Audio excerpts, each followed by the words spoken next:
We are 48 schools across 14 cities, but together we are one Shawnee mission, and this is our time to shine. Hello everyone, and welcome to episode 10 of Shawnee Mission Mic'd Up. I'm your host, Dr. Michelle Hubbard, and so excited to be here with you today. And I'm your co-host, Dr. Jeremy Higgins, and thank you to all of our listeners today.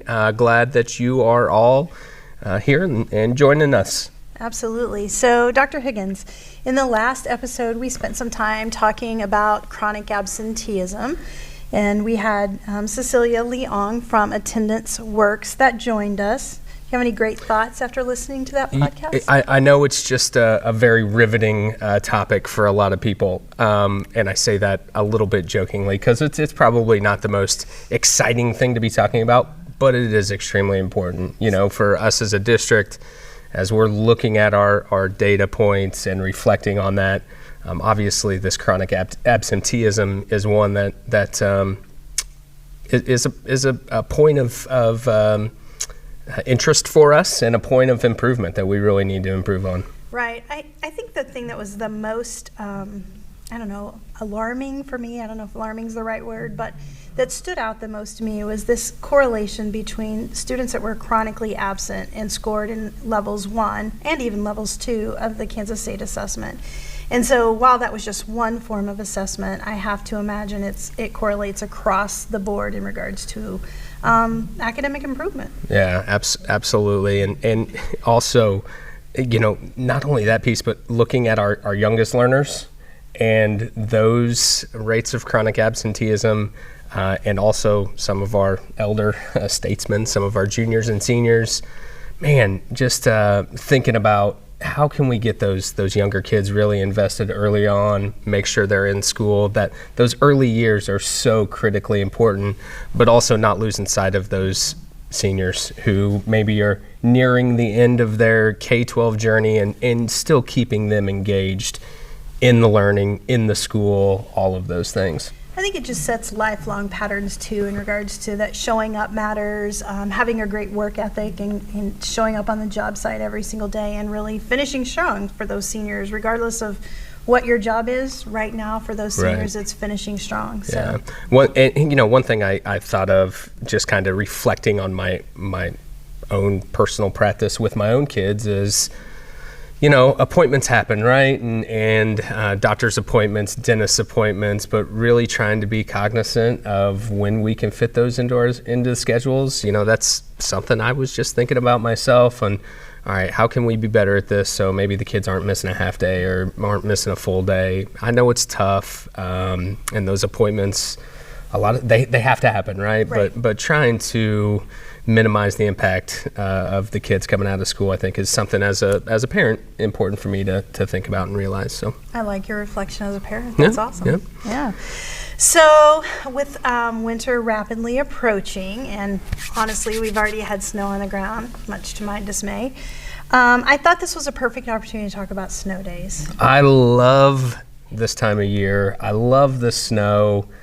There's nothing better than getting out the snowblower and just going up and down the street and clearing everybody's driveways. I'll be out there for hours. So I'm all on board for talking about snow days. I love snow. We like you mentioned, Thanksgiving break, we had a little bit of snow on the ground, not enough to do much damage or need the snowblower, but it was fun seeing that white stuff floating around. And it looks like we are going to make it through the winter break without a snow day, which I'm super thankful for. I do love a good snow day, and I do love to run the snowblower as well. But as a superintendent, it creates a lot of stress, and I hate snow days now. Yeah, I can only imagine the amount of decision making that goes into whether or not we have school or don't have school, and we're going to spend some time talking about what goes into that decision here in a little bit. But maybe before we get there, so we got to go out and visit some schools and talk with some kids and a teacher about snow days and what they do at snow days and if they like snow days, advice they have for you, things like that. That was really fun, getting to talk with some kids about what they do. It was fun. I will I will tell you up front that most people we talked to loved snow days, but I think this is a perfect opportunity to let's let them tell us what they thought about snow days, and not only that they like or don't like, but what they do on What snow they do, days. yeah. All right, we'll be back. First off, do you guys like snow days? Yes. Yeah? Yeah. Yeah? Yeah. Do you like snow days, first off? Yeah, I love snow days. It's a good time to catch up with my family or get some extra homework done. Get some extra homework done on your snow day, huh? I love snow days. It's just always gives me a good breath to catch up, and it's just a good time to sleep in and have time with family. Usually I try and sleep in. I'll play some games with my friends, probably shovel the driveway, hang out with my family. I usually just lie in bed, sleep in a little bit extra, eat some good food. Normally on snow days, I'll like sleeping in since I don't have to drive to the school, and then it's a nice opportunity in high school to catch up on work. I mess with my mama.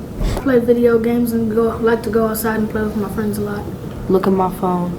All right, cool, not there. Sit next to me while I go to sleep, and then I wake up 3 o'clock in the morning and watch a Christmas movie. I just hang out with my dog a lot. I was playing a snowball fight with my dad. I usually just hope that there's a snow day. Just hope for it. I go outside with my friend and we have a snowball fight and we build a big snowman. When you get that call at like 4:50 in the morning, I don't know, it's like the best feeling ever. So it was so much fun being in the field and being in schools and just listening to what kids and teachers had to say, and I loved it. I loved every minute Snowball of it. fights and building snowmen, sleeping in, of course, probably a popular one. We even had a couple of students talking about they like to do homework. Yes, I was like, I love it. I was not expecting that one. I wasn't either, but several. Yeah. I got that from several, especially our high schoolers. Yeah, Thought it was a great time to catch up.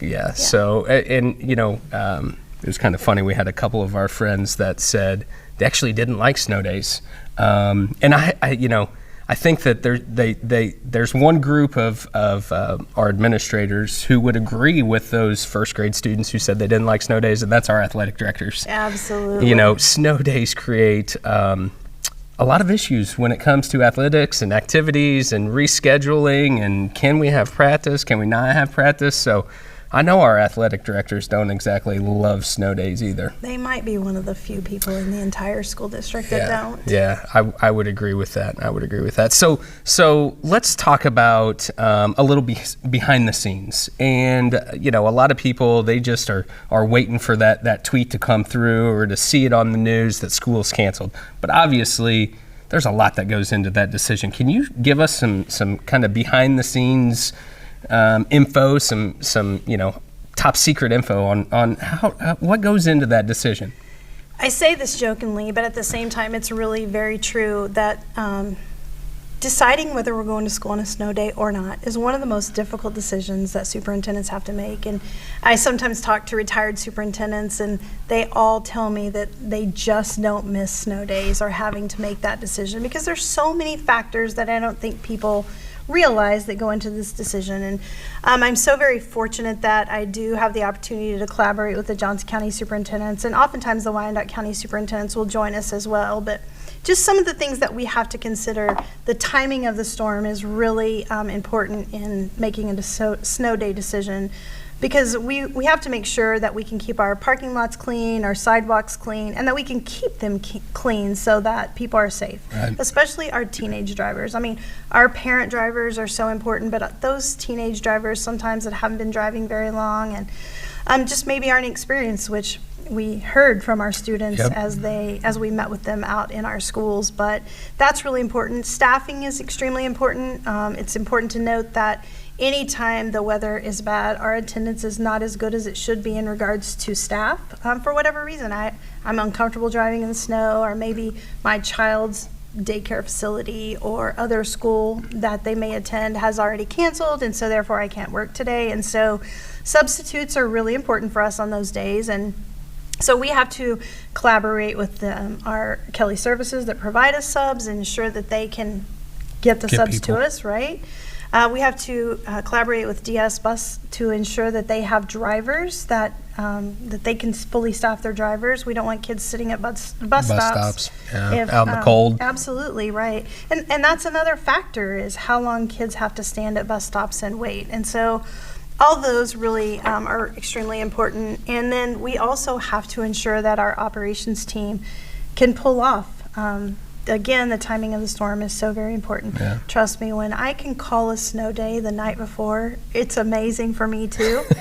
And I always would prefer to do that. And I heard, we both heard, timing is so important. Tell us early, we want to know early. And so we try to do that as much as possible. The night before, again, is great, but that's not always possible. We're kind of waiting to see if the storm shifts overnight or if Indeed comes in. So if it snows overnight, do you guys get at, like, I've heard stories of superintendents getting up at 3 a.m. and going and driving the streets. Is that something you guys do? Absolutely. Or? So in the history, my 10 years of being a superintendent, I have driven the streets many nights, and it's really one of those things that I need to know for myself. Right. Like, I really need to feel comfortable myself, especially if I'm putting teenage drivers on the streets. And because ultimately, at the end of the day, the most important thing is to ensure that our students are safe and our families are safe and our staff, can get to work safely as well. Yeah, absolutely. Well, we've got some more footage from some kiddos talking about what they do when they hope that there's going to be a snow day. So let's take a listen to what some of our kids hope what they do when there's maybe the possibility of that snow day happening. Some fun traditions. Absolutely. Any rituals you do to hope that there is a snow day? Usually my entire family puts like a spoon underneath their pillow. Nice. To hopefully wish for that snow day. Yeah, very good. When I was in middle school, I would set an alarm like in the middle of the night to see if it had snowed, and if it did, I was always really happy when that happened. So. Awesome. So me and my siblings would usually just stay up no matter what and just like hoping, and then usually happen, but like we would just stay in each other's rooms, be like, we pray that it's a snow day. We'll be so tired if it's not, and then it's usually a snow day. I usually have my little snow dance I do. It's a little like jig I do to be like, snow, snow, snow. Love it, love it. Oh, I put a spoon under my pillow. I put my pajamas inside out. I do all the things. Pulling out all the stops. I just pray if we can have a snow day. All right, well, that was fun listening to the traditions. I think the thing that stood out to me the most is that our staff might be more into traditions and rituals to breaking out all the spoons and pajamas backwards or inside out, whatever it was. So. Absolutely. It was fun to listen to them, for sure. Yeah. So obviously, there are times when a snow day is going to happen, and we've seen that over time, and it's bound to happen. Obviously, Shawnee Mission, I think last year was the first year that we kind of had this new inclement weather procedures that we put into place that hopefully streamline the communication a little bit to our families and our communities about what's going on when we have a snow day. So that was definitely the goal, and so I'm sure most of you have seen this document somewhere out there, but we have Plan A, Plan B, and Plan C, and I will tell you that actually this will be our third year to have this in place, and it's been really great from a standpoint of communication internally, and I'm hopeful that people would say that externally, because oftentimes we were like, well, who's going to be in, who's not going to be in, and so again, there are 3 plans. Plan A is really that all of our district facilities are closed, including our daycares, and it's kind of a last resort, but we have to ensure those lots can stay clean so that when parents are dropping kids off, we have to collaborate with the YMCA and JCPRD to ensure that they have staff, right, to work with those kids in those designated sites. We have a designated site in each of our feeder patterns. And then Plan B, and it's really the preferred day if we have to call a snow day, and that would mean that all of our district facilities are closed. Most administrators are working remotely, but those child care facilities are open, which we know for working parents is very, very important. Yeah. And then Plan C. Plan C. Do you have an opinion on remote learning days? I'm glad we haven't had to use them I don't think we've used them at all on a snow day, have we? We have not. And honestly, it would be an absolute last resort to do a remote learning day. And I've said this to staff, I'll say it out loud to anyone. it literally is a last resort Yeah. for me to pull off a plan C. And we would have to give lots of notice in regards for to ensure that student devices are home and that teachers are prepared and are able to do that from home. And honestly, we would only do that if our snow days that we have built in and our minutes that we have to meet in requirement with the Kansas State Department of Education were going. I mean, if we were going to have to go into June 5th, 6th, 7th, that would be a time when remote learning might come into play. I think we lived through the remote learning and we could pull it off, I think, if we needed to, but let's just avoid that one if we can. Well, I think doubt. maybe if we can go back to those traditions after we've had our 4 that we built in and after we're at our minutes, like, we got to get the message out to those kids to quit putting their pajamas on backwards. Yeah. It's time to stop. You know, so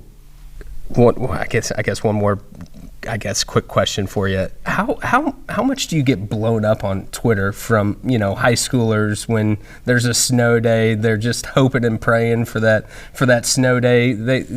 I'm sure they're tagging you in tweets they send out, or X, whatever it's called these days.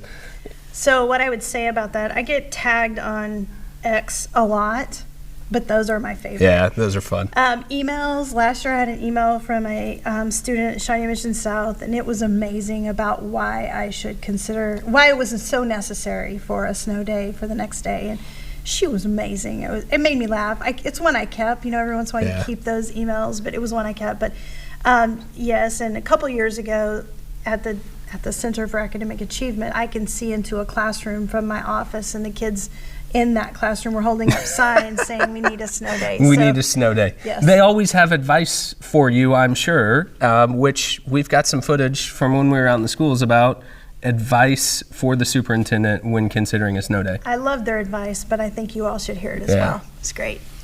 Being a senior, if you were to be able to give any advice to the superintendent about snow days, what would you share with her?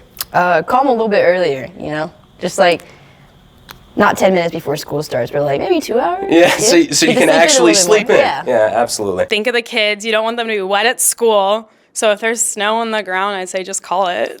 Just call it. There you go. I would always say think about the students driving to school. Absolutely, they have to, since they're less experienced, it's definitely good to be cautious about that, and they definitely need more experience. So I think when you're thinking about calling snow days, think about the high schoolers that are driving. Definitely teenage drivers are less cautious than a more experienced driver. So I definitely try to drive slower on those days. And also I know there's kids waiting out at the bus stop and it's really cold some days. Kind of advise caution out on the roads and just anywhere in general because it can be slippery and there's black ice sometimes out on snow days. So. I, as a high schooler, cannot drive in the snow at all, so call it. Well, that wraps up our episode on snow days. I appreciate all the advice that students and staff had to share, and I'll absolutely be taking that into account. I will tell you, in the middle of the night when I'm driving, this awesome SMSD stocking cap really helps with my decision making. Oh, perfect. Plus, if you've got to get on a WebEx or a Zoom call in the middle of the night, you got to have a hat. I'm just saying, you got to have a hat. So, Dr. Higgins, just in case you get the opportunity to make a snow day decision, you need one of those. I love it. I love it. Thank you for that. I want to remind everyone that new episodes of the Shawnee Mission Mic'd Up drop every 2 weeks. However, due to the winter break, we will not be dropping a new one until January the 11th. So, we'll have about a month off here, but we're looking forward to seeing you on January 11th. Absolutely. Shout outs real quick to our communications team once again for all your guys' hard work, to Logan DeAngelis for your work on the music for the credits. We'll throw a quote to you guys. So, January brings the snow and makes our feet and fingers glow, and that's from Sarah Coleridge. Awesome. Well, thanks everyone for joining us today, and until next time, shine on, Shawnee Mission.